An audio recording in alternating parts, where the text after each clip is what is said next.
સીપુ ડેમની જર્જરિત કેનાલો ખેડૂતો માટે મુશ્કેલી ઊભી કરશે। બનાસકાંઠા જિલ્લો વર્ષોથી ખેતી સાથે જોડાયેલો જિલ્લો છે, જેના કારણે બનાસકાંઠા જિલ્લામાં જીવાદોરી સમાન બે મોટા જળાશયો આવેલા છે, જેમાં સીપુ અને દાંતીવાડા જળાશય મારફતે ખેડૂતોને ખેતી માટે અને પીવા માટે કેનાલો મારફતે આ જળાશયોમાંથી પાણી પૂરું પાડવામાં આવે છે।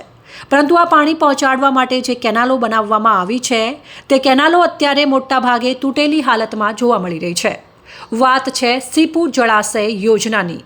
સીપુ જળાશય યોજના થકી બનાસકાંઠા જિલ્લાના અનેક ગ્રામીણ વિસ્તારોમાં ખેતી અને પીવા માટે પાણી આપવામાં આવે છે, જેમાં આ પાણી પહોંચાડવા માટે વર્ષોથી અનેક ગામોમાં કેનાલો બનાવવામાં આવી છે, પરંતુ આજે મોટાભાગની કેનાલો સફાઈ વગર અને તૂટેલી હાલતમાં જોવા મળી રહી છે।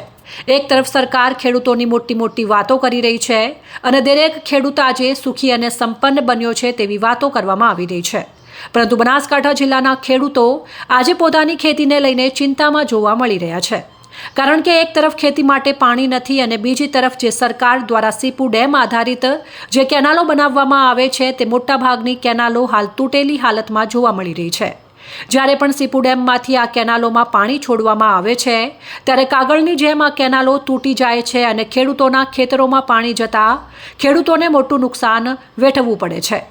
આગામી સમયમાં જ્યારે ચોમાસાની ઋતુ આવી રહી છે, તેમ છતાં પણ હજી સુધી કોઈ પણ કોન્ટ્રાક્ટર દ્વારા આ કેનાલોની સાફ સફાઈ કરવામાં આવી નથી કે જ્યાં પણ કેનાલો તૂટેલી છે ત્યાં રિપેરિંગ કામ કરવામાં આવ્યું નથી।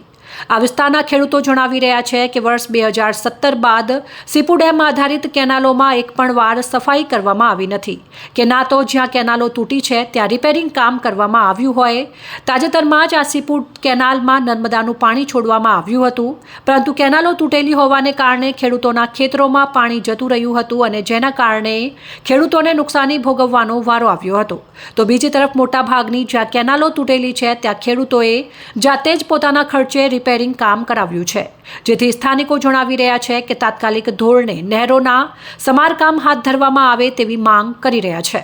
તમે જે રખેવાળ ન્યૂઝના માધ્યમથી આ કેનાલના દ્રશ્યો જોઈ રહ્યા છો, તે કેનાલો સીપુ જળાશય યોજનાની કેનાલો છે, જેમાં સ્પષ્ટ દેખાઈ રહ્યું છે કે કોન્ટ્રાક્ટર દ્વારા દર વર્ષે ટેન્ડર ભરી સફાઈ અને રિનોવેશન કરવાની વાતો કરવામાં આવે છે, પરંતુ આ કેનાલોમાં વર્ષ 2017 બાદ આજ દિન સુધી કોઈ જ પ્રકારે સફાઈ કે રિપેરિંગ કામ કરવામાં આવ્યું નથી।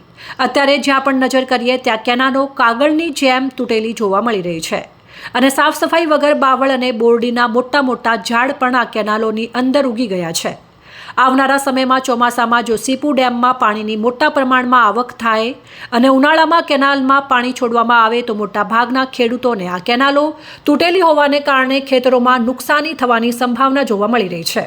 ત્યારે ખેડૂતો માંગ કરી રહ્યા છે કે આવા કોન્ટ્રાક્ટરો સામે કડક કાર્યવાહી કરવામાં આવે અને ચોમાસાની ઋતુ પહેલાં તમામ કેનાલોની સફાઈ કરી તેનું યોગ્ય રીતે સમારકામ કરવામાં આવે।